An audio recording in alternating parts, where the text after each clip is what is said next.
ಎಲ್ಲರಿಗೂ ಹಾಯ್. ಓ ಮೈ ಗಾಡ್, ಅವಾಗಿಂದ ಕಾಯ್ತಾ ಇದ್ದೆ ನಾನು ಎಷ್ಟೊತ್ತಿಗೆ ಬರ್ತೀನಿ ಸ್ಟೇಜ್ ಮೇಲೆ ಅಂತ. ನೀವು ಕಾಯ್ತಾ ಇದ್ದೀರಾ? Thank you so much. And ಇವತ್ತು ಇಲ್ಲಿ ಬಂದಿರುವಂಥ ಎಲ್ಲನ್ನ ಪ್ರೀತಿಯ ಮಾಧ್ಯಮ ಮಿತ್ರರಿಗೆ ಹಾಯ್.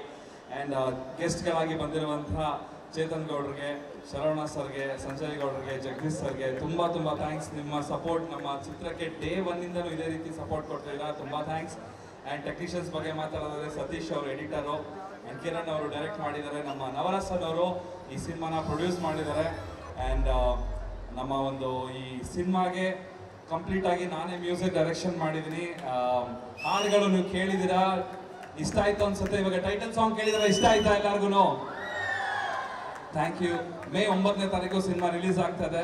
ಆ್ಯಂಡ್ ಅಪೂರ್ವ ಅವರು ನನ್ನ ಜೊತೆ ಸ್ಕ್ರೀನ್ನ ಶೇರ್ ಮಾಡಿದ್ದಾರೆ. ಆ್ಯಕ್ಚುಲಿ ನಾನು ಹೇಳ್ಬೇಕಂದ್ರೆ ಅವರು ನನಗಿಂತ ಸೀನಿಯರು, ಮುಂಚೆನೇ ಸಿನಿಮಾ ಮಾಡಿದ್ದಾರೆ. ನಾನು ಹೊಸಬ, ಇವಾಗ ಫಸ್ಟ್ ಟೈಮ್ ಸಿನಿಮಾ ಮಾಡ್ತಾ ಇರೋದು.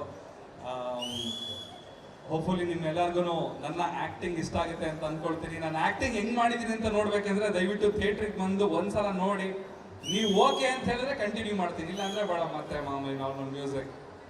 Thank you. ಅವಾಗಿಂದ ನೋಡ್ತಾ ಇದ್ದೀನಿ, ತುಂಬ ಬಿಸಿ ನೋಡಿದ್ದಾರೆ. Thank you. ಓಕೆ, ಇವಾಗ ಏನು ಮಾಡಲಿ? ಇವಾಗ ಸಾಂಗ್ ಯಾವ ಸಾಂಗ್ ಆಡ್ಬೇಕು? ಎಲ್ಲಾದ್ರೂ ಬೆಕ್ಕಂತ ಒಂದು ಬಿಡಲ್ಲಪ್ಪ. ಓಕೆ, ಇವಾಗ ಸೂತ್ರಧಾರಿ ಸಿನಿಮಾದ ಒಂದು ಸಾಂಗ್ ಹಾಡ್ತೀನಿ, ಡ್ಯಾನ್ಸ್ ಮಾಡ್ಕೊಳ್ಳಿ. ಓಕೆನಾ? ಯಾರು ಡ್ಯಾನ್ಸ್ ಮಾಡ್ತೀರಾ ನನ್ನ ಜೊತೆ? ಡ್ಯಾನ್ಸ್ ಮಾಡ್ತೀರಾ ಸ್ಟೇಜ್ ಮೇಲೆ ಬಂದು ನನ್ನ ಜೊತೆ?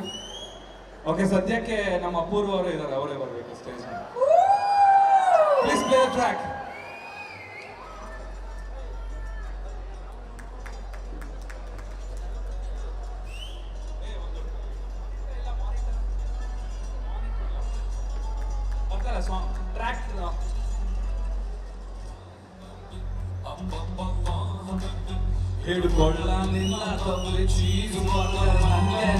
ಸಾಂಗು ಮತ್ತೆ ನಮ್ಮ ಸೂತ್ರಧಾರಿಯ ಇನ್ನೊಂದು ಹಾಡು ಏನ್ ಮಾಡ್ಬೇಕು ಬರ್ದಂತ Vijay sir, thank you so much.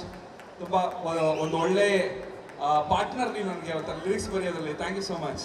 Yes sir, Sutradhari ಸಿನಿಮಾದ ಬಗ್ಗೆ ಹೇಳಿ, ನಿಮ್ಮ ಪಾತ್ರ ಏನು, ನಿಮ್ಮ ಪಾತ್ರದ ಬಗ್ಗೆ ಹೇಳಿ, ಯಾಕೆ ಆಕ್ಟಿಂಗ್ ಮಾಡಬೇಕು ಅಂತ ಅನ್ನಿಸ್ತು ಫಸ್ಟ್? ಆಕ್ಟಿಂಗ್ ಮಾಡಬೇಕು ಅನ್ನೋದು ಆಕ್ಚುಲಿ ನಮ್ಮ ತಂದೆಯವ್ರ ಕನಸು. ಚಿಕ್ಕ ವಯಸ್ಸಿಂದ ನಮ್ಮ ತಂದೆಯವ್ರು ನಾನು ಹೇಳ್ತಾ ಇರೋ, ನೀವು ಫಿಲಮ್ ಹೀರೋ ಆಗ್ಬೇಕಂತ. ನಾನು ಒಂದ್ಸಲ ಕನ್ನಡಿ ಮುಂದೆ ಬಂದು ನಿಂತ್ಕೊಂಡು ನೋಡ್ಬಿಟ್ಟು ನಗು ಬಂದ್ಬಿಡ್ತೇನೆ ನನಗೆ, ನಾನು ಯಾವಾಗ ಹೀರೋ ಆಗ್ತೀನಿ ಅಂತ. ಬಟ್ ಅವ್ರು ಅಂದಿದ್ದು ಒಂದು ಮಾತು ಇವತ್ತು ನಿಜ ಆಗ್ತದೆ. ಮೇ 9ನೇ ತಾರೀಕು ನಮ್ಮ ತಂದೆಯವ್ರ ಕನಸು ಆಕ್ಚುಲಿ ಅದು. ಆ್ಯಂಡ್ ಈ ಸಿನಿಮಾದ ಪಾತ್ರದ ಬಗ್ಗೆ ಹೇಳ್ಬೇಕಂದ್ರೆ, ನಾನು ಒಬ್ಬ ಪೊಲೀಸ್ ಕ್ಯಾರೆಕ್ಟರ್ನ ಮಾಡಿದ್ದೀನಿ, ಒಬ್ಬ ಅಂಡರ್ ಕವರ್ ಕಾಪ್ ಕ್ಯಾರೆಕ್ಟರ್ ಮಾಡಿದ್ದೀನಿ. ನಮ್ಮ ಕಿರಣ್ ಅವರು ಮತ್ತು ನಮ್ಮ ಕ್ರಿಯೇಟಿವ್ ಡೈರೆಕ್ಟರ್ ನವರಸನ್ ಅವರು ಈ ಸಿನಿಮಾನ ತುಂಬ ಚೆನ್ನಾಗಿ ಕತೆ ಮಾಡಿ ನನಗೆ ಬಂದು ಕತೆ ನರೇಟ್ ಮಾಡಿದಾಗ ನನಗೆ ತುಂಬ ಖುಷಿ ಆಯಿತು. ಈ ಸಿನಿಮಾ ಮಾಡಬೇಕು ಅಂತ ಒಪ್ಕೊಂಡೆ. ಮೇನ್ ಒಪ್ಕೊಂಡಿದ್ದು ನಾನು ಬಿಕಾಸ್ ಆಫ್ ನವರಸನ್ ಅವರು.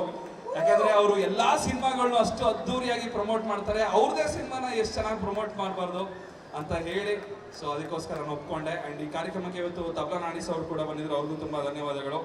ಆ್ಯಂಡ್ ನನ್ನ ಪಾತ್ರ ನಾನು ನಿಭಾಯಿಸಿದ್ದೀನಿ ಅಂತ ಅಂದ್ಕೊಂಡಿದ್ದೀನಿ.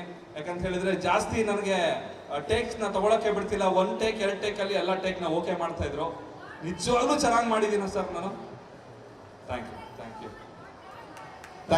You so much. Thank you. ದಯವಿಟ್ಟು ಮೇ 9ನೇ ತಾರೀಕು ಸಿನಿಮಾ ರಿಲೀಸ್ ಆಗ್ತದೆ. ಸಿನಿಮಾ ನೋಡಿ ನಿಮ್ಮ ಮನೆ ಹುಡುಗ ಚಂದನ್ ಶೆಟ್ಟಿಗೆ ಸಪೋರ್ಟ್ ಮಾಡಿ, ಅಷ್ಟೇ ಕೇಳ್ಕೊಳ್ತೀನಿ. Thank you so much. ಖಂಡಿತವಾಗಿ ಸಪೋರ್ಟ್ ಮಾಡೇ ಮಾಡ್ತೀವಿ. ಆಲ್ ದ ವೆರಿ ಬೆಸ್ಟ್ ನಿಮ್ಮ ಮೊದಲನೇ ಹೆಜ್ಜೆಗೆ Chandan. And all the very best Apoorva. ತುಂಬಾ ಚೆನ್ನಾಗಿ ಡಾನ್ಸ್ ಮಾಡಿದ್ರಿ ಇಬ್ರು. ಈಗ ಬಹಳಷ್ಟು ವೋಚರ್ಸ್ ನ ಕೊಡೋದಿದೆ ಸಾಯಿಗೋಲ್ಡ್ ಪ್ಯಾಲೇಸ್ ಅವ್ರ ಕಡೆಯಿಂದ.